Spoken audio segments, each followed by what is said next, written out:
everyone, welcome back to Life on the Lounge episode 2. I'm really happy. I have a guest speaker called Paula, who's also a good friend. Hello. We're going to talk about something that's particularly a unique part of Paula that I share a little bit in. How do I put it? She's a witch! She's a witch! No, I'm going to say that. No, actually, we're discussing that today, and you say you are what you think you are. No. So it's going to be a bit like that. It's spirituality based. We notice that a lot of young people these days, and the way people think and their belief system rolls out, they're looking at the old, the new, and everything in between. So today I wanted to focus a little bit on what is a witch, what is a Wiccan, and what is a pagan. And so to help me with this will be my friend Paula, who has spent most of the time I've known her, which is quite a long while, being what she thought was witch, as we just laughed about before, is a Wiccan, really, isn't it? Turns out that I'm more Wiccan than witch. Yeah. Which is kind of odd. So, I think the best way we can start off is giving the definition. Now, you found some recent definitions, didn't you? I did, and it was quite interesting. I'll let you read them. Okay, so a pagan is someone who follows a nature religion in that they worship nature. They follow a set of religious guidelines drawn out by natural occurrences such as the seasons, the moon, and its phases and the sun. In paganism, there are many gods and goddesses. They will usually represent a certain part of nature, a planet, a celestial body, or some other form of nature. Paganism is an umbrella term to mean a person who follows any nature-based religion. Such religions that fall under this umbrella are Wicca, Hinduism, Shintoism, Asatru, shamanism, Druidry, and many others. So a pagan believes in both a god and a goddess, and everything's about balance, much like nature itself. So I've always identified with that. Yeah. Step 2. Wait, hold on, before we step ahead, I still identify with that point. Because of, and we'll get into the differences, but I think at this stage a lot of people are probably thinking they're pagans, aren't they? I would say so, but again, it's an umbrella term. So witchcraft. A witch is someone who practices witchcraft by means of chants, incantations, spells, potions, herbalism, aromatherapy, using stones, crystals, and natural healing. Witches can use divination to see futures either through being psychic themselves or by using tools such as tarot cards, rune stones, crystal balls, palmistry, and many other ways. A witch can follow many paths. They may not be in the least bit religious, nor believing in any gods. They may be Christian in that they believe in that they practice witchcraft, but follow the Christian religion. They may practice or follow black magic or voodoo. A witch can be many different things. Sometimes they're just simply a witch. A witch may not be in the least bit interested in nature. Now, having read that, I have never in my life met a witch who was not interested in nature. That's true. You know, I would say that it is but a possibility. We've never been hanging out with the dark side either. This is true. Yeah, but some of you may be thinking of hanging out the dark side. So this is part of the reason we talk dark side, white side.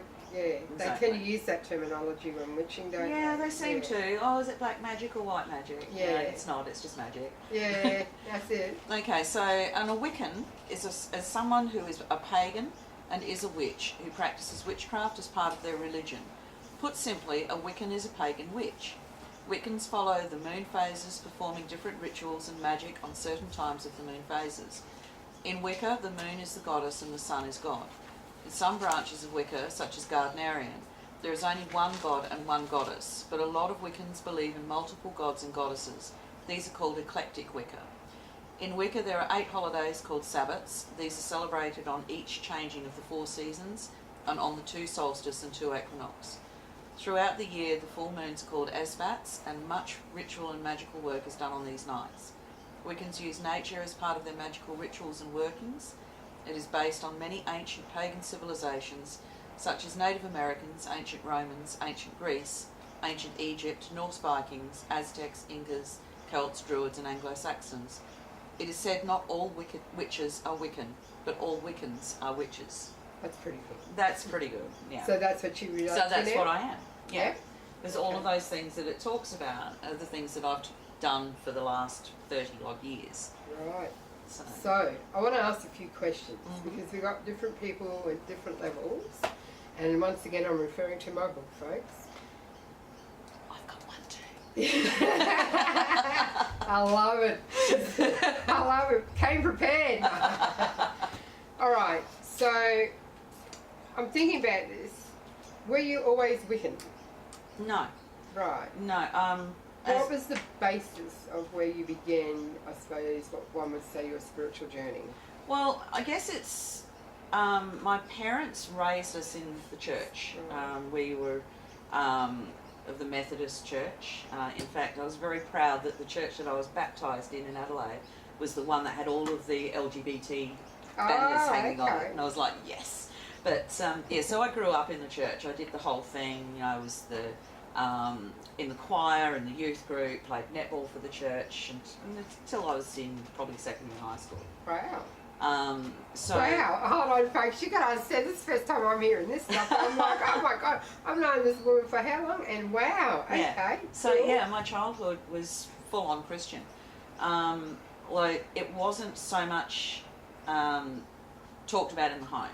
Right. Mum and Dad were kind of Sunday Christians. Oh yeah. So they made sure that we had a religious upbringing. I think it was to give us a good moral basis for our lives. Yeah.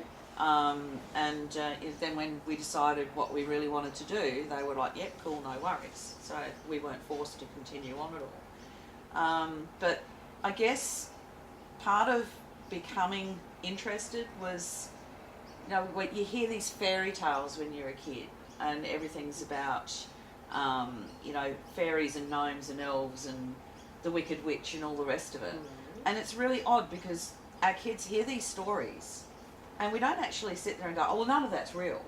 No, we don't. You know, we allow them that fantasy of belief that it's all real. Mm-hmm. So you've got, on the one hand, going to church on a Sunday, and on the other hand, all of these stories. Wow. So there's already a crossover there, you know, of spirituality sort of crossing over to different areas. So, and that only actually occurred to me the other day when I was reading the questions that you sent to me. So that was a bit of a moment for me as well. Cool. Yeah, so I guess by about 15 or so, I was probably far more interested than I had been. I'd always read fantasy novels and so on and been interested in it all. But I became far more interested by that stage. Wow. So okay, you're 15, you're exploring yourself like any good woman does. Your parents are like, hold on, she's taking this to a whole new level. Was it like that, or was it like... No, not at all. Ta-da, here's my crystals and putting it here, yeah, no, and on your chakra. It actually wasn't like that at all. Right. There's, Mum and Dad just thought I was a bit odd. Basically, the family thought I was a bit odd. Right. So, but that was as far as it ever really went. It was like, oh yeah, no, she's just doing her thing. So they were really, really cool. Right up until they died, they were great. You know, there was no real judgment. But was there ever conversations about it though? Like, hey, child, what are you doing? I see you out underneath the full moon there. No, because I was dancing under the full moon at 4 years old. Right. So, you know, that wasn't a thing. You know, they just sort of saw that as that's just part of who I am. Cool. So yeah, it was pretty cool. Have you met anyone else who may not have had that acceptance so much from a Christian base? Yeah, I have known people over the years who have looked for a different spiritual pathway and have been pretty much ostracised by family members and so on. Wow. I mean, it has kind of happened to me at times, but not from my own family, just from people outside the family. Yeah, friends, who don't really matter that much.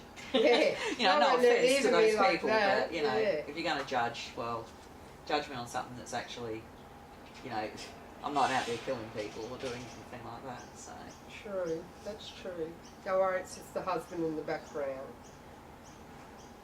Just freaking me out a little bit.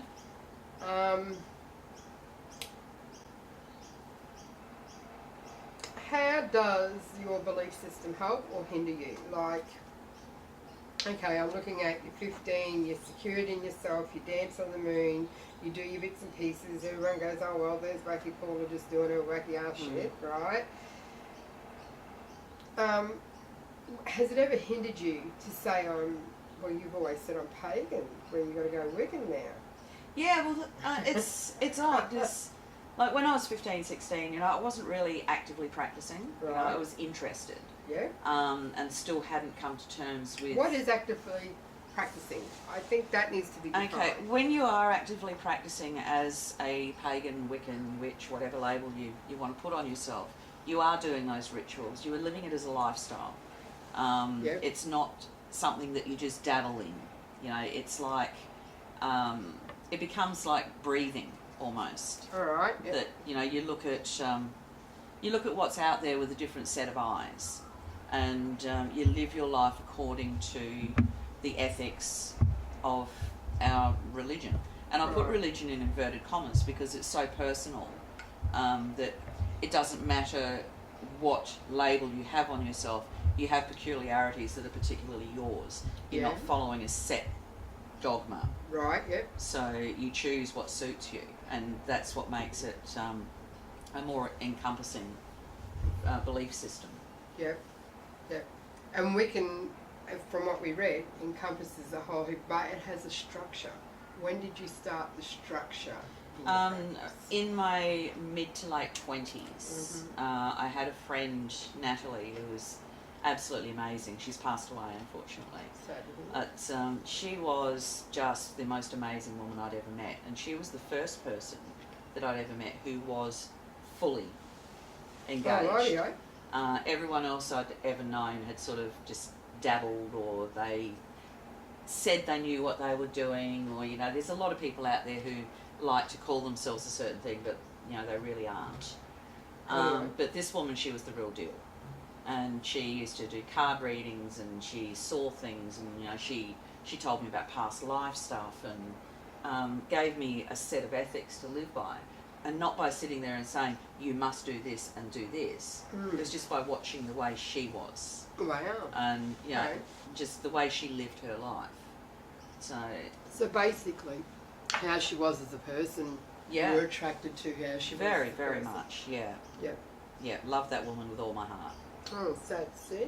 Yeah, but blessed that I knew her, and she's put in an appearance every now and then since. Cool, So. cool. So, has it ever hindered you? Yes. Yeah, it has. Not so much recently, because number one, I just really don't care. And number two, people are far more accepting. Going back into the 90s, early 2000s, you know, it was still very much, you had to keep it quiet. Yeah. Because people just thought you were a crackpot, or they thought that, you know, you were worshipping the devil, or, you know, just crazy stuff like that. So you kind of had to keep it quiet, apart from very select people. Yeah. It certainly wasn't something that came up in the workplace, or not that it really does that much now. But hey, how are you? I'm at the water fountain, just seeing it. You pagan, Wiccan, or what? Yeah, exactly. Yeah. So, but, you know, you had to kind of keep it quiet, and it's really hard because when you work on a professional level, just in any kind of a job, you have to present a certain persona. Yeah. So you can't work, for example, in a government department and sit there and chant and whatever, dance widdershins around the water cooler or something, you know. Now. So, you know, it makes it kind of difficult. These days it's a lot easier. Like I say, I don't care so much what people think.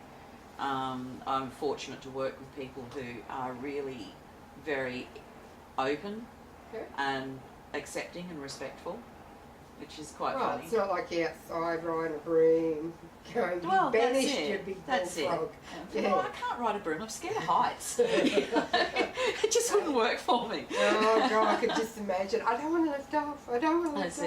That's it. But I have a lovely gentleman that I spend a lot of my working life with, and he is totally atheist. Oh, okay. How's that working? Really well, actually. Cool. Yeah, because he actually is very respectful of what I believe. Yep. He respects my right to believe whatever I like. Cool. To the point where he even gives my business cards to people. Wow. And wow. Yeah, if everybody was like that, it would be amazing. It would be. But I think it's becoming a more acceptable form of practice nowadays. So realistically, so far it hasn't done really that much damage. When it hindered you and you lost friends, was it really impacting, or for you was it Not just really. like, you know, a natural progression of the way things should be? Look, I think the younger I was when it happened, it was sort of like, oh, Yeah. you know, because ego steps in, and you know, we all like people to like us, and you Yeah. know, we hate it when they don't, and I still hate it if people don't like me. But Please leave your angry comments below. exactly, yeah. But you know, it doesn't affect me like it used to. Yeah. So you know, to me now, it's a case of, well, okay, they don't like what I do. That's fine. There's things that people do that I don't like. True that. So you know, you have to hold a mirror up. Yep. And say, if I was in their position with their life journey, their set of beliefs, their upbringing, how would I feel? Yep, that's true. And yeah, it's just, I guess it makes me a bit more accepting of other people's non-acceptance. Yeah. That's what ignorance is. People not accepting other people's perceptions. That's it. Yeah. Sad, but it's out there. It's weird to think, because we are similar in things that we believe, that there are people out there that just go, you're batshit crazy. And I get what you're saying. I really don't care. But you know I what? do dance under the moon on a full moon. You know what? Maybe I am batshit crazy, but That's I'd okay. rather be batshit crazy with the set of beliefs that I have, which aren't harming anybody, That's than be right. batshit crazy and doing harm across the planet. Touche. Eat that one. Eat that Yeah, one. take that. Smoke that. No. All right. So, do you practice daily, so to speak? And if you do, how do you practice daily? Look, I don't do rituals every day. I don't do meditations every day or spells or whatever else. What I do is take in what's around me. So I'll take a particular route to work because there's a lot of trees. Oh, yeah. So, you know, and people will probably go, oh yeah, but that's not practicing. But it is, because even though I can't get out of my car and go for a walk through those trees, I can still roll down my windows and have them there and have them around me. Yeah. And, you know, so for me, that is a form of practicing. I agree with you. Does that make sense? Yeah, because sometimes I'll drive a distinctive way so I get to see the sunset. Yes. Because I just like the sunset. Yeah. So I'm like, yep, I'll take this route. I don't know, there's just certain roads in winter I like to drive, and there's certain roads in summer I like to drive. Yeah. Only for the sheer nature The joy aspect of it. Yeah, You know, yeah. it's, I get a bit of gratitude when I do that. yeah. I get the same sense from being out in nature and amongst the trees and, you know, just out there that a person gets in church. And I can say that definitively because I've experienced that. Right. You know, I did like Yeah. church when I was a kid. Well, that's true. That's, You know, yeah, and wow. the feeling that you get of that worship feeling, the uplifting and feeling a part of something that's bigger. Yep. That's Yep. the same feeling I got. And it cements you. Yeah. It really cements. I find does. when I sit there, like recently, this is one of my bushwalking buddies, for those who know us on Facebook. That's a big thing, give me water. Yeah. Let me sit in a stream of water. Remember, I was aching to put my feet in this water. I got there. She all saw I got there. For me, And it was that's the that same thing. connectedness. Coming yeah. back, it was giving me an oxygen tank. Yes, it was. I did pretty well on that one. So there's people, young people, I suppose older people, there's just people in general who are looking to maybe think about doing something along what we've just defined in pagan, Wiccan and witching. What should they be looking for when exploring this stuff? Like, what do you think is safe areas to be looking into? How do I move forward in here? Well, I guess the first thing is ignore everything you see on TV. That's all. I mean, it's great entertainment, and I love all of those shows too. I mean, Charmed. oh yeah. I mean, but Charmed was one of those programs that actually opened up the world for us. Yeah, a bit that's too. true. So That's true. you know, it's a bit of a double-edged sword. You've got these kids who are watching, and you know, and adults watching programs like that, and thinking, oh wow, that's so cool. Oh, that's what it's really like, you know. But it's actually not. It's damn hard work for a start. You know, it's not just pick up a book and do a spell out of it, you know, and everything changes. It's not how it is. So forget all of that. Forget the instant gratification, because it doesn't exist. It's not something to dabble with and just play with. It's something to take seriously and to tread very carefully with. It's very easy to get caught up in it all and feel all powerful because you've learnt something new. And, you know, we're all guilty of that. I still do that. Yes. You know, I mean, I'm the first one to put my hand up to that. I call her spiritual slut. She does. She really does. It's hilarious. It's a affectionate term I use because of Paula's belief system. She embeds herself in it, and I mean, do, very much. Embeds herself in it. Her spirituality reflects in every part of her being, from her backyard to her front yard and everything in between. Her car even has it all. And for me, I have the same passion, but I don't use everything where you do. I like the pretty shiny stuff. I know. And I always have. And she's my spiritual slut. Yeah. So, yeah, and you don't need all of those. And welcome back. We had a moment there, folks, and we had to come back. Remember, you're lounging like a lizard, get your drink, get your feed, because we're halfway through and we're about to wind it up. So, we were saying that you were a spiritual slut, which Yes. I love. I actually love. I just don't, I think it's more because you're in your own space, right? I share my space with my husband. That's it. And because I am in my own space, Yep. you know, I can do whatever I want. So Not that I don't. all of my artwork is around that. You Yep. know, everything I do.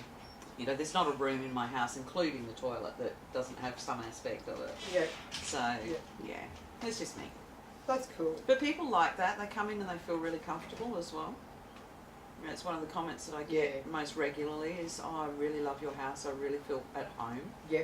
So, Yeah, I agree to So that. that's I good. can testify to that, folks. I can. We say the word witch and it conjures up like charmed. We mentioned this before and whatnot.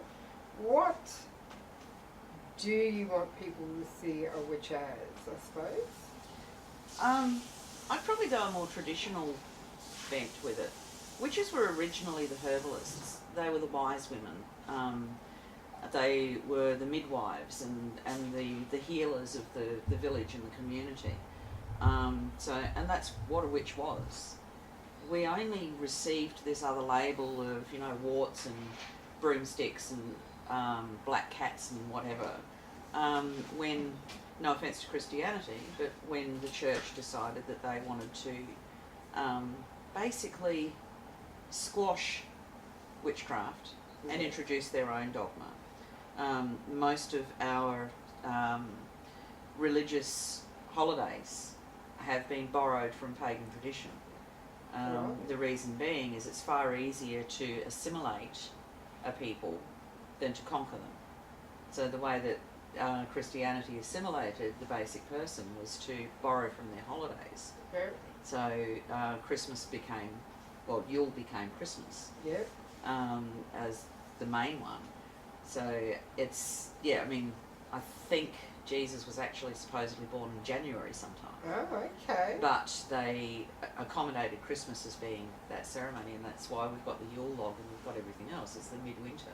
So, and that's what happened with the majority of pagan festivals were assimilated into Christianity because they couldn't stop them from having the festivals. No. That's what people lived for.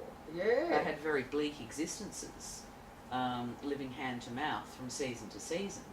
So that was something that they really hung on to, and the church wanted to Christianise everybody. Wow. So that's where Isn't it all that began. interesting? That's very interesting.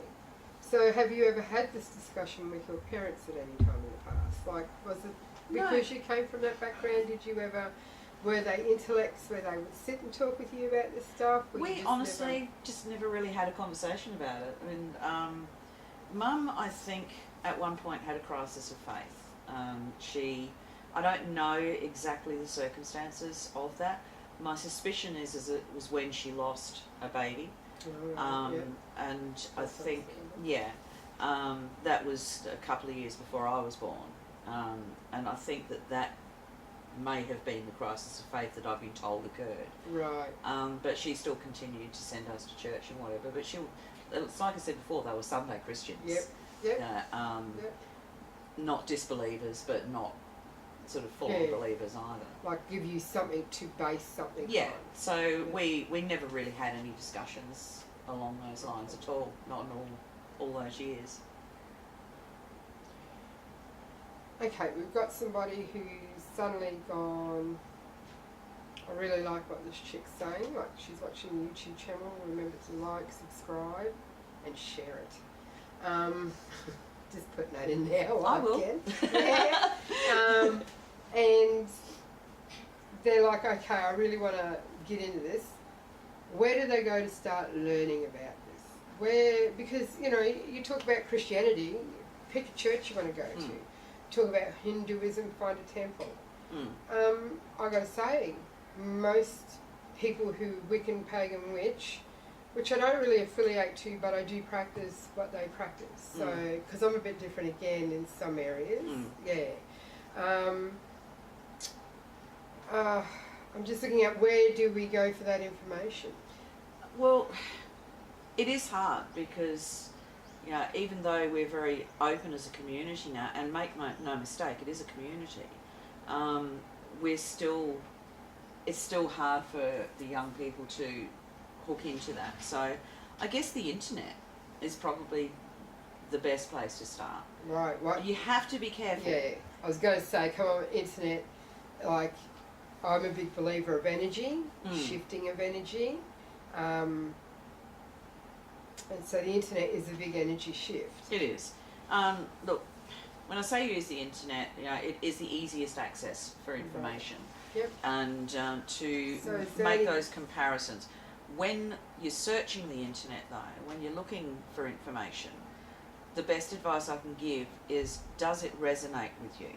Right. Does it feel right? Fair enough. Is there anything that you're reading or seeing that makes you go, oh, things that make you go, If it makes you go, steer clear. No more raspberries with chocolate pudding sauce then, 'cause that just made me go, So, it's about trusting your gut instincts as to what is harmful, what is not. And don't take everything by face value. Don't read one piece of information and go, okay, that's it. Right. Read multiple pieces from different sources. What about books? Do you have any books that you would recommend someone to read at all? Look, I think there's a lot of good books out there. I'm terrible with names and so on. That's not one of the questions you fed to me, so I would have written some down. I do have a library of books at home, but I couldn't tell you who any of them were by. No, that's all right. Fiona Horn is very good. She's... I like Louise Hay. Yeah, people like that. They're really good. They're doing things in a very gentle, organic way. They give... What you need to find is what gives you the good grounding, so the ethics. My big thing would be, before you even consider doing any kind of ritual or spellcraft or anything else, whatever you're planning on doing, learn about the ethics of it first. That's a good point. It's Wiccan law. That's right, the Wiccan Read. That's it. It talks about, it tells you about what the different Sabbats are and what trees are sacred to what, and what you do at certain times of the year. But it also has the ethics incorporated into it. It starts out with something along the lines of, by the Wiccan law we must in perfect love and perfect trust. So, and key is love and trust. Yep. It closes with basically, as long as you're not doing harm to anybody else, do whatever you like. Yep. So these are the ethics. So anytime I'm going to do something, I think, how is this going to impact? Yep. Who is it going to impact? Is it going to have a detrimental effect? Is it going to have a positive effect? Exactly. And can I be sure that by creating a positive here, I'm not creating a massive negative over here. Yeah. So it's a lot more complex than just, it's portrayed. That's gonna You don't just throw that shit out there. No. You know, it's Ouija all about boards. intent. Okay. For all of you lovely young people out there, if I ever see you with a Ouija board, I will snap your legs off. Simple as that. Bang! No, so I have, and yeah, I wouldn't really. But I have seen so much damage done by Ouija boards and by people using them. You're opening a portal to entities that you have no control over. It's very, very foolish. High levels of energy, or some people in Christian term point will say demons, I suppose. Yeah. You're just dealing with an energy that's higher than you. Well, that's how I look at it. It's higher, but it's lower as well. Yeah, it's not an intelligent, growing... Look, it's the point is that there's good and bad everywhere. Yeah. If you don't know what you're doing, then how do you know that you're not letting in the wolf in sheep's clothing? Yeah. You know, so it's about caution, and it's about not doing foolish things. I see so many, many times over the years, there's been cases where kids have played with a Ouija board, something has scared the living daylights out of them, they've gone, oh, holy crap, and they've run away. Yeah. And it's like, whoa, wow, open door, come on, fellas, through you come. It's like Casper and the Three Ghosts. Yeah, exactly. Yeah, as a lightweight. So if you look at those horror movies where you've got things, faces and hands pushing through walls and things, you know, that where the wall stretches around it, that's what you're doing, except you're opening that wall up. Yeah. You know, you're ripping it through that fabric. So the moral letting it story through. is, don't do it. Yeah. Don't do it. Ever. Well, I want to say thank you for sharing, because it's really important. 3 basic things you would have in your home if you were going to be witch, Wiccan or Pagan. 3 basic things. Depends on whereabouts in your journey you are. Journal, huge.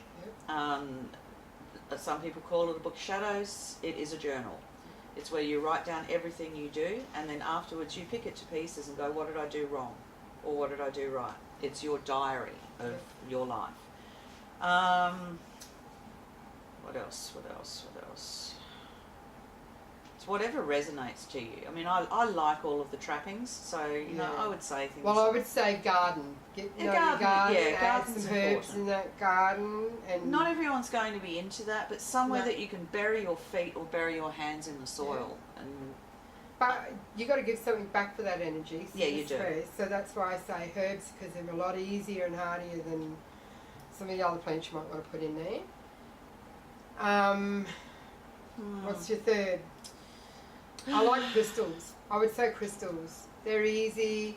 Crystals are cheap. They're easy. Yeah. They're a good place to start working. I don't know. I really don't. Because I do so many different things. I know. My finger is in so many different pies. Music would be great. Drum. Yeah. Just something to meditate by a little bit, something to lose yourself in. So music is wonderful. Yeah. Candles are fabulous. Hold on, I've been talking to Paula. I want to, before we end this, I want to bring in someone else. That's why I'm sort of trying to get to that point before we run out of time. But I want to say Paula does meditations. Yes. Very good meditations. I write meditations. And I'm actually been humbugging you about getting a podcast going so we can access these meditations. So if you are interested, put it on the bottom so I can get her motivated to get a podcast happening on this. Okay. All right. So people know what the meditations are. Yeah. Is what I do is I write a meditation based around. It might be around a particular myth, or like I've got one about Atlantis, where you travel there. I've got another one that's for I don't know, meeting Pan and whatever, you know. And if people want a specific meditation written for them, they just need to give me the subject matter and I will write it. Sweet. That's how most of mine have happened. People have asked me, can you write one about this? And I say, yeah, okay. So they have a small amount of education in them, as they talk to you about the history of the place, in a sense. Yeah. They have a lead-in always, Yep. so that you're nice and prepared, ready to go on your journey. And they last for about 40 minutes. And they're good to learn with. Yeah, they are. Yeah. All right. So, as we were saying, the meditations are good for... They're a great tool for getting yourself in touch with something that you may not already know about. And just help to make you feel grounded and so on. And that's something I haven't mentioned is remain grounded. This is good advice for young ones or anybody. Don't automatically think that something's got a spiritual bent to it. Sometimes shit just happens, guys. You know, it's not mystical, it's not spiritual, it's nothing. It's just, like I get quite frequently, I've had people say, oh, my friend or my kid or my this or my that, I think they're possessed. And, you know, and you go, okay, and you can't sort of laugh at people. I know, but I do get it. But, so I'll go and sit with this person. And it sometimes takes a few hours, but usually it comes back down to something medical. Mm. You know, I mean, yeah, it might be, like I had a kid not that long ago who was supposedly possessed and all of this stuff was happening and he was seeing and hearing, you know, he had the full gamut, you know. The kid's got epilepsy. Oh, don't. Yeah. Undiagnosed, but I was sitting there, I work in the health sector, so, you know, I'm looking at this kid and I'm going, hang on a minute. Auditory, visual. Yep. He's absent. Yep. He's this. He's that. He's this. This. Has anybody ever wondered if he's maybe got epilepsy? Yeah. You might want to take him to a doctor. Yeah. Oh, yeah. Yeah. Right, And that's so. And this happens all the time. Wow. The saddest part of it is for me that people are more willing to believe that their child is possessed than they have a physical medical condition. Wow. No, I find that mind-boggling. Yeah, that's crazy. But that's yeah, crazy. so you know, just kind. So I'm very grounded. Yep. I'm very spiritual, but I'm also incredibly grounded. I'm always in the clouds. You always bring me back sometimes. Yeah, you drag me down sometimes too, in a good way. Yeah. But, no. But I would much rather look for a physical Yep. or chemical reason for something happening, and then look for if it's a whether it's spiritual. I think that's a more sensible way to look at the world. I think that's a really sensible way to look at it. Well, we've listened and I'm grateful you shared. We're going to have to get you back because I'd like to then introduce maybe some tools of Wiccan. Yeah, I'd love do to. a couple of little bits and pieces. Spiritual slut here. I know. I've got it all. And I've got all the props in our house. Yeah. We'll do it at my place. Yeah. No, the couch can't go that far. But we can bring it to here. But I was thinking about how this is spirituality. I don't know what I would call myself, but I know that it's very similar to what Paula does. I do dance under the moon every month, and it's not necessarily always at a full moon. Sometimes I get the urge to do it on a new moon. Sometimes I do believe in Father God because I feel like you have to have a male energy, and Mother Earth because Earth feeds me, clothes me, comforts me.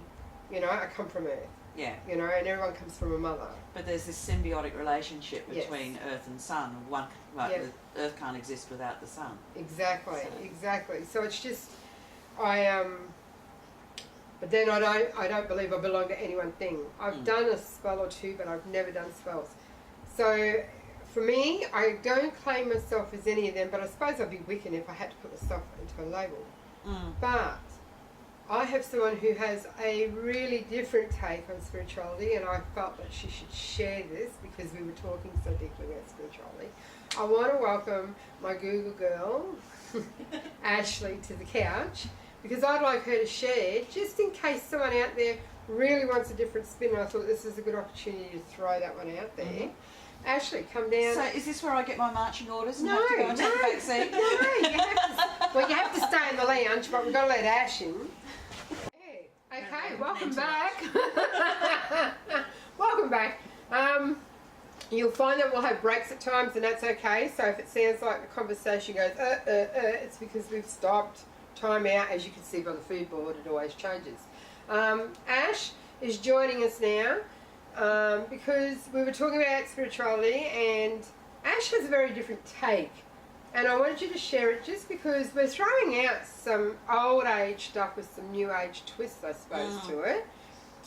You've got a whole new age twist, so please share. I suppose it is kind of a new age twist, because I don't even know what this would be called. I didn't learn it from anything. It's kind of my own concept of spirituality I just developed for myself, but I believe it pretty solidly.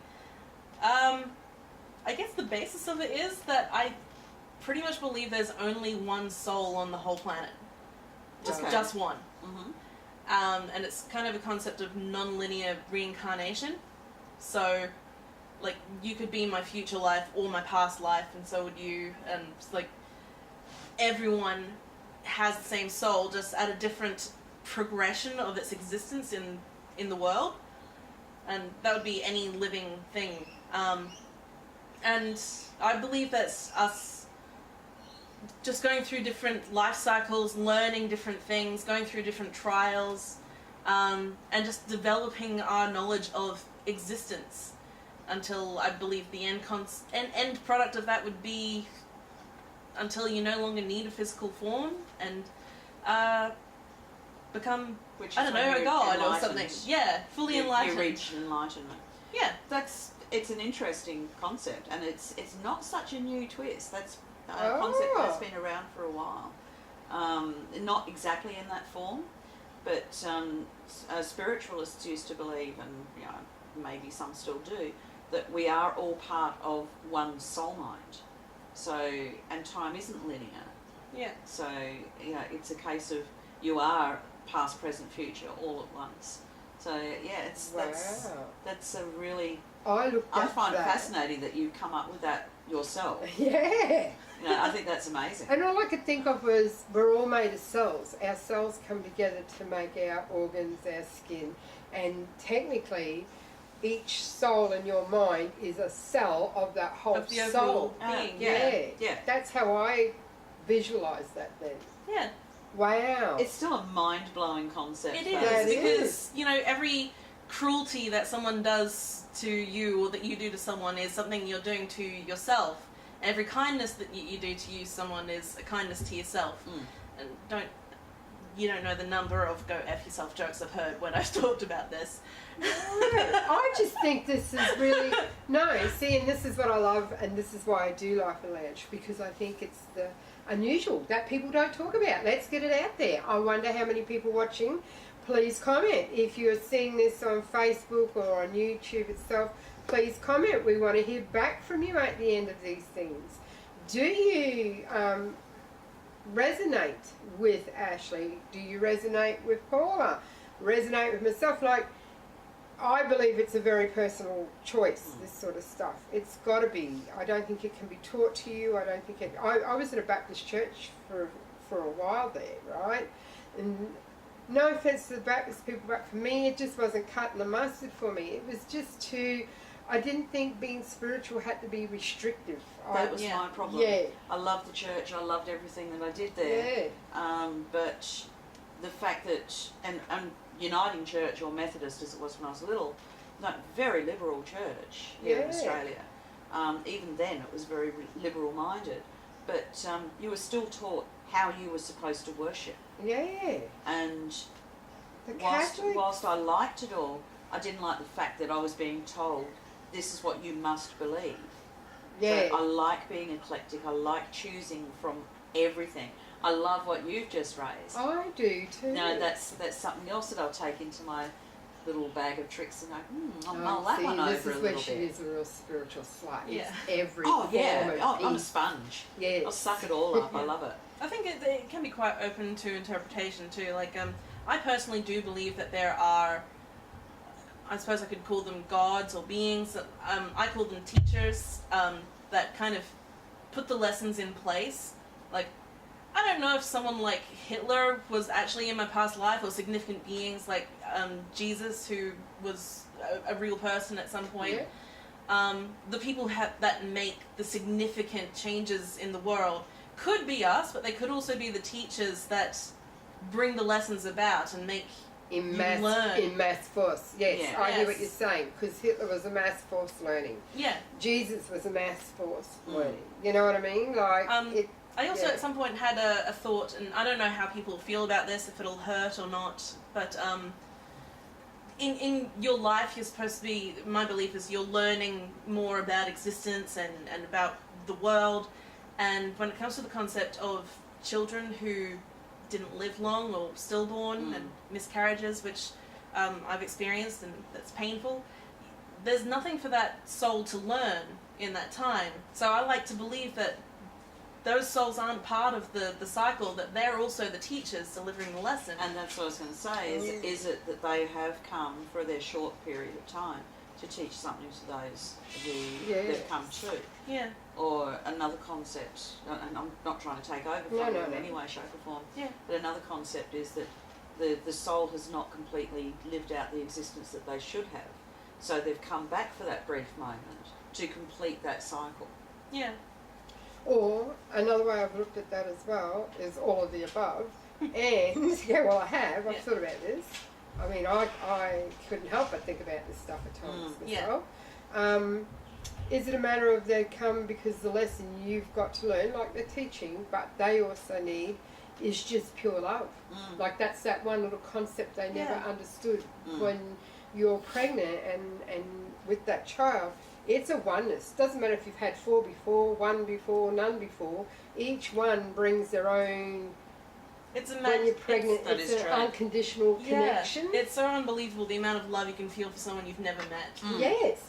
And so I think, even if it's that, because that soul has done everything, but it never learnt that concept. Or never experienced it in their life. It was enough. And it's sad that there are people out there who, homeless people or people with rough homes that have never gotten to have that love. And so, maybe they came back just for that. Wow. Yeah. Wow. What all I got to say to this is I've learnt a few things today. I've had my mind blown a bit more again.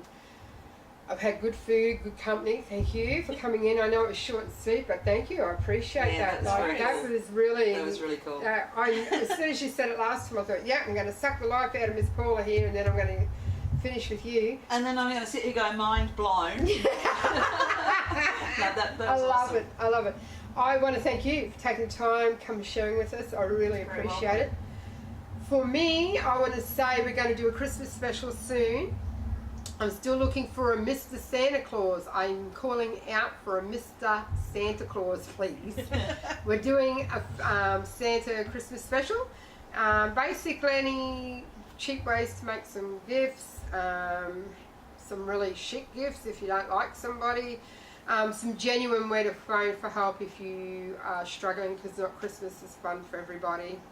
And in general, I'm going to try and do a bad taste Christmas. Anyone who wants to give me the worst ever Christmas jumper, rashy, etc., please bring it forward.